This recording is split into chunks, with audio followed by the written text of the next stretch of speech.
Fernando Haddad deu uma entrevista no jornal O Globo. Essa entrevista deu muita polêmica. O Walter Pomar respondeu, a Gleisi Hoffmann respondeu, um bocado de gente comentou. Tipo assim, foi o assunto do começo do ano. E aí eu quero comentar 2 trechos dessa entrevista. Mas antes disso, Maxwell, bota aí a matéria do GGN, site do Nassif, em que tem uma análise do que é que significa essa entrevista. Globo sinaliza apoio a Haddad na eleição presidencial por falta de nome forte à direita. Analisa o cientista político. Veja, nessa análise do GGN, que eu acho que está certa, a Globo sinaliza a ideia de que Haddad pode ser o candidato presidencial da próxima eleição, caso um candidato do que eles chamam de terceira via, nessa terceira via neoliberal, Eduardo Leite, Simone Tebet e companhia, não decole, percebe? É isso. Então, vamos lá. Fazer uma análise aqui. Maxwell, coloca, por favor, o trecho da entrevista que eu te pedi, da pergunta e da resposta do Haddad, o texto que eu te mandei. E aí, dessa entrevista, a gente vai destacar, 2 trechos. Perfeito.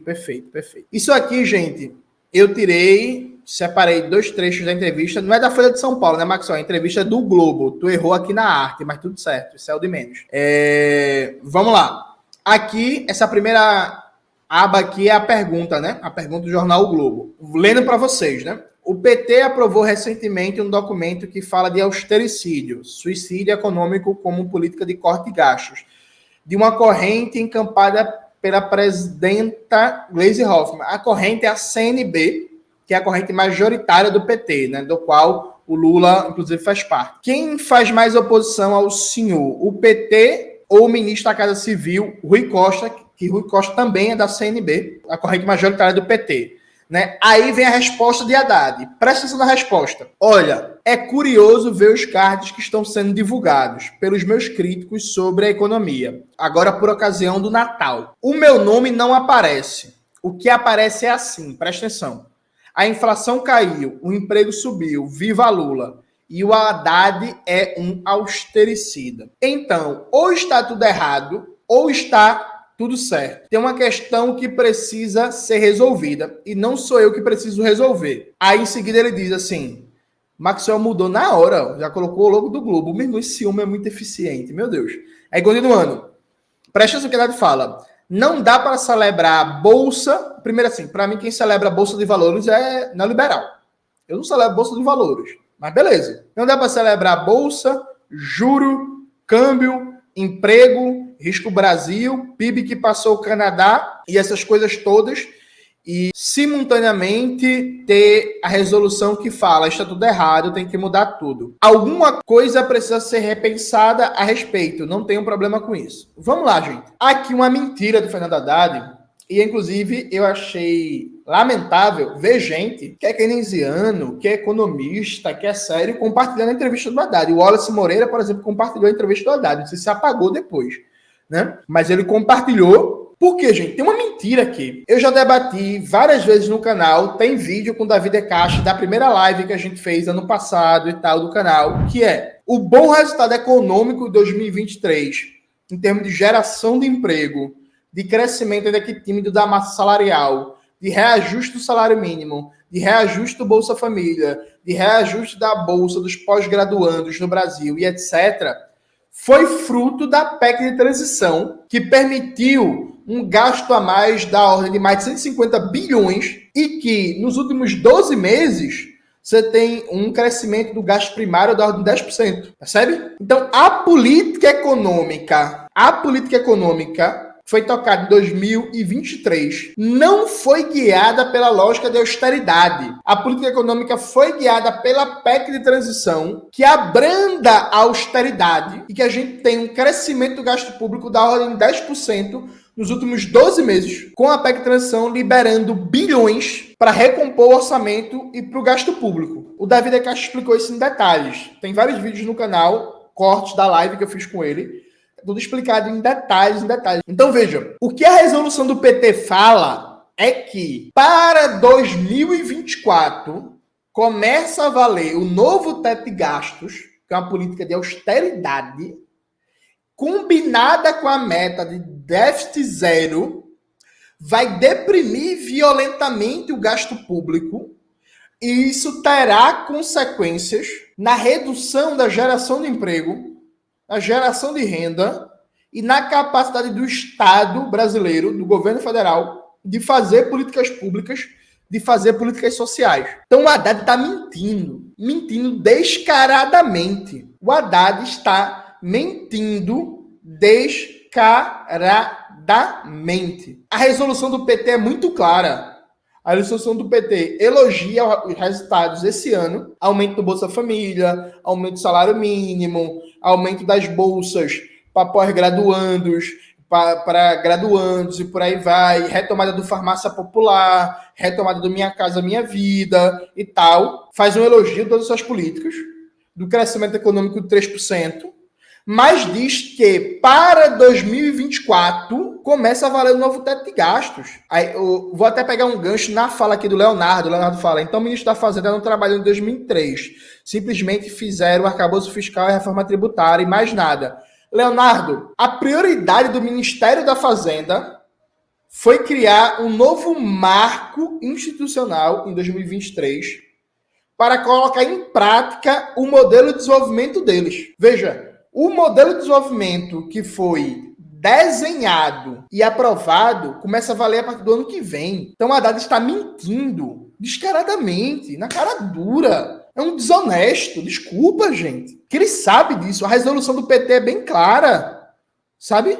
A resolução do PT é bem clara. Veja eu defendendo o PT. Tá vendo tu? A resolução do PT é bem clara. O PT, a resolução do PT, eu nem levo muito a sério essas disputas internas, é que o bom resultado de 2023 tende a não se repetir em 2024 por causa da dupla novo teto de gastos, mais meta de déficit zero. A meta de déficit zero, se for mantida o ano inteiro, significa um corte de gasto público, um contingenciamento da ordem de 50 bilhões de reais. 50 bilhões. Sabe quantos pratos de comida dá para colocar na mesa do povo brasileiro com isso? Sabe quantas casas dá para construir com isso? Quantas escolas dá para fazer com isso? Quantas universidades, escolas técnicas, barragens, obras de combate à seca. Sabe, gente? 50 bilhões. Meta de déficit zero. Então, veja, o Haddad é, acima de tudo, uma figura desonesta. Ele é incapaz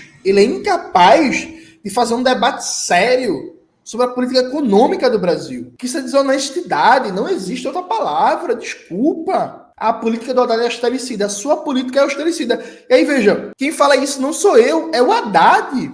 Maxwell, procura e coloca na tela, por favor, o vídeo do canal, a pergunta que Fernando Haddad não respondeu, né? Que é uma reação que eu faço a uma pergunta que a deputada Fernanda Mequiona, do pessoal do Rio Grande do Sul, faz ao Fernando Haddad, numa sabatina dos deputados, com o ministro, na época da aprovação do novo teto de gastos. Né? Coloca aí na tela, Maxwell. O Haddad, ele fala, esse vídeo aí. Gente, assistam depois, deixa na tela, Maxwell, um tempinho, por favor. Assistam depois, que não é eu que estou dizendo não, é o Haddad que fala que a regra fiscal que ele está apresentando é a mais dura do mundo, que ele não conhece uma regra fiscal, um novo teto de gasto, tão dura quanto a que ele está apresentando. E ele, Fernando Haddad, fala que a ideia não é repetir o nível de protagonismo que o Estado, que o investimento público teve no governo Lula 1 e 2, principalmente no governo Lula 2, agora no governo Lula 3. Ele fala, não sou eu que estou interpretando, ele fala que o papel do protagonismo é do investimento privado e que a gente tem que controlar o fiscal, equilibrar as contas públicas para aumentar a confiança do mercado, conseguir uma baixa taxa de juros e estimular o investimento privado, que é uma leitura neoliberal da economia, né? A ideia de que a taxa de juros está associada a déficit público e reduzindo o déficit público, você aumenta a confiança do mercado, aumentando a confiança, você reduz os juros a médio e longo prazo, é uma interpretação falsa e de base econômica neoliberal. O Haddad fala isso. Ele admite que a medida dele é austericida. Aí, veja, ele vai para o espaço do jornal O Globo e mente, pô. E mente na cara dura. E mente para todo mundo. Percebe? Aí, veja o que a Haddad fala. O Globo pergunta, mas isso atrapalha de alguma forma? Aí olha a resposta de Haddad. Eu fui criticado no MEC, mas virei o melhor ministro da educação da história do país, depois que deixei o MEC. Eu sei disso não, mas já vai falar sobre isso. Melhor prefeito da história de São Paulo, depois que deixei a prefeitura. Tomara que aconteça a mesma coisa agora como ministro da Fazenda. Eu não conheço ninguém que diz que Haddad foi o melhor prefeito da história de São Paulo, viu? Ninguém. Assim. Nunca vi. Ah, não, Haddad é o melhor prefeito da história de São Paulo, sabe? Nunca vi isso, velho. Luiz Erundina, muito melhor. Marta Suplicy, amiga do Boulos agora, muito melhor, sabe? Não, e assim, detalhe, né? A autoestima do cara de dizer que é o melhor prefeito da história da cidade depois de perder para João Dória em todas as zonas eleitorais de São Paulo, né? Isso por um lado. Eu também não acho, e aí tem gente que diz isso, eu não acho que Fernando Haddad foi o melhor ministro da educação da história do país, não, viu? Para mim, o melhor ministro da educação da história do país é um mineiro de Montes Claros, chamado Darcy Ribeiro, quando ele foi ministro da educação no governo Jango. Agora, o Darcy não teve tempo para implementar o projeto de educação que ele estava tocando, né? Porque veio um golpe, né, gente? Veio um golpe, tá ligado? Mas assim, em termos de desenho de projeto de educação para o país, projeto de universidade, projeto de escola, projeto de enfrentamento ao analfabetismo, projeto de cultura, esse homem aí, Darcy Ribeiro, esse é o melhor ministro da educação da história desse país. Esse cara que foi responsável pela revolução na educação, que foi o CIEPS. Esse cara que foi responsável, junto com Anísio Teixeira, pela criação da UNB, a UNB antes do golpe, que foi revolucionária na concepção de universidade brasileira e que até hoje é muito importante num debate sobre a universidade popular. Esse cara que teve um papel fundamental no debate sobre a cultura nacional, tá ligado ao Museu Nacional do Índio, tá ligado ao Memorial da América Latina em São Paulo, sabe? Esse é o melhor ministro da educação da história desse país. Esse mineiro aí, Darcy Ribeiro. Então, assim, um país que teve Darcy Ribeiro como ministro da Educação, Haddad ter a cara de pau, dizer que ele foi o melhor ministro, é surreal. Vamos lá, gente. Me diga se eu tô errado. Me diga se eu tô errado, por favor. Vamos lá. O ministro da Economia, o ministro da Fazenda, é uma das figuras de maior proeminência no Brasil. Tudo que ele fala é notícia. Tudo que ele diz é notícia. Então, ele tem uma amplitude de voz pública. O ministro necessariamente é um agente propagador de ideias. Tudo que o ministro fala é notícia. Tudo que o ministro fala vira assunto. Esse raciocínio estando certo, e eu acho que está, a gente tem que fazer a pergunta: qual é a agenda do ministro da Fazenda, do ministro da Economia do Brasil? É pleno emprego? É reforma agrária? É reforma urbana? É criação do Sistema Nacional de Ciência, Tecnologia e Inovação? É enfrentar a dependência científico-técnica? É reduzir os déficits comerciais na saúde, na produção de máquinas e equipamentos, na indústria química, petróleo e gás, consumo de manufaturados? É combater desigualdades? É melhorar a qualidade do emprego? É gerar pleno emprego? É acabar com a fome? É potencializar o investimento público em integração nacional? Sim. Qual é a agenda pública do ministro? É isso? É não. A agenda do ministro é austeridade, déficit zero, PPP, equilíbrio fiscal, corte de gastos, austeridade, PPP, corte de gastos. Essa agenda pública que o ministro verbaliza todo dia, a parte da grande mídia, ela fortalece ou enfraquece o liberalismo no Brasil? Essa é a minha dúvida, gente. Vamos lá. Vamos com muita honestidade comigo. Essa agenda pública, ela fortalece ou enfraquece? Outro dia desse, o Elias Jabur, ele ficou puto comigo porque eu fiz um react bem educado, viu? Ô Elias, fiz um react bem educado do Conexão Xangai, né? Que agora parece Conexão Hong Kong. E aí eu fui duro, bem mais duro com o André Roncalha, né? Que falou uma besteira enorme, né? Mas com o Elias eu fui bem educado, bem polido, bem formal e tal. Porque eu acho que a fala do Elias eu discordo, mas eu acho que não tem nenhum absurdo ético. E aí eu fiz um debate com o Elias, e uma das coisas que eu coloquei foi isso. Falei, ó, é mentira dizer que o governo quer fazer mais, mas o Congresso não deixa, a correlação de forças não deixa. O ministro da Economia é um liberal, que todo dia defende publicamente uma agenda de país liberal, e que fortalece o campo ideológico liberal, e que fortalece a hegemonia liberal. Aí o Elias soltou uma indireta para mim, me chamou de delinquente político, falou que é a principal vítima da esquerda radical, que é uma mentira, né? Inclusive, Elias, isso é uma retóricazinha bem safada, né? Eu sou o maior inimigo da esquerda radical. Tu fez a pesquisa, foi? Foi o IBGE, para ver se é a pessoa que a esquerda radical mais fala. Porque, assim, para mim, pelo menos é mentira, sabe? Tipo, eu falo muito mais do Fernando Haddad do que de você, sabe? Aí depois o Elias soltou outra indireta. Não, eu não fico nas redes sociais, eu faço a política real no banco dos BRICS. Porra, parabéns, Elias. Eu dei, inclusive, os parabéns para você no inbox, quando você recebeu o convite do Banco dos BRICS, mas você tá nas redes sociais sim, né? Você até ir pro Banco dos BRICS, você era youtuber também. Você tinha um programa na TV Maurício Grabois. Você tava todo dia no Twitter, no Facebook, no Instagram, divulgando suas ideias, fazendo polêmica, chamando liberal para debater, indo em podcast debater com liberal, batendo no Vladimir Safatli. Até o Elias ficar famoso, ele escolheu alguém mais famoso que ele, que era o Vladimir Safatli, e batia nele todos os dias. É só ir nas redes sociais do Elias. Gerando polêmica em Twitter com o Vladimir Safatli. 2020, 2021. Então, assim, tudo certo que você agora, por causa do contrato de confidencialidade do banco dos BRICS, você não pode falar certas coisas. Mas não menospreze o debate de ideias. Não? Nas redes sociais, não? Faço não. Isso é muito feio porque você, quando sair do banco dos BRICS, você vai voltar a ser youtuber. Você vai voltar a ter um canal, o seu programa lá na TV Maurício Grabois. Você vai voltar a estar todo dia nas redes sociais.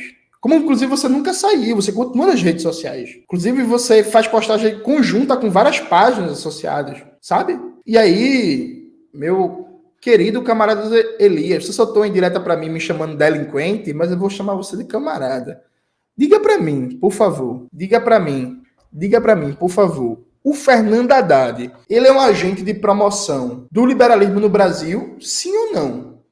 A gente tem uma equipe econômica, que é uma equipe econômica socialista, ou então keynesiana, desenvolvimentista, nacionalista, que está tentando fazer as coisas e a correlação de forças não deixa? Ou a gente tem uma equipe econômica que é formada fundamentalmente por neoliberais, que defendem um projeto para o Brasil neoliberal e que propagam uma visão de mundo neoliberal. É verdade ou não é, gente? Me responda aí, por favor. Gente, pesquisem, por exemplo, pesquisem quem é o Rogério Seron. Ele é ou não é um neoliberal? Ou eu tô mentindo? Tem outro bicho da equipe econômica da Simone Tebet, que é o Bijos, acho que é Pedro, é Paulo, alguma coisa assim, que é um neoliberal de cabo a rabo. Os caras colocaram, veja, quem está dizendo não sou eu, gente. O governo Lula disse que a sua política mais importante para 2023 é o novo teto de gastos, que é uma política neoliberal até o talo.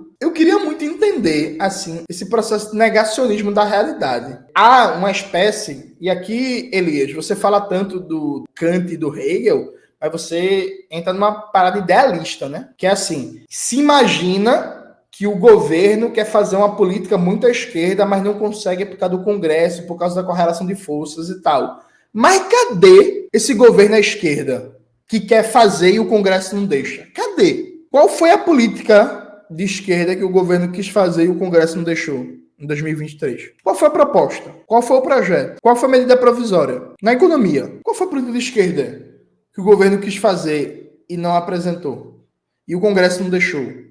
Qual foi o projeto de Brasil de esquerda, desenvolvimentista, keynesiano, pró-industrialização, seja lá o que você quiser, que o governo apresentou e o Congresso não deixou?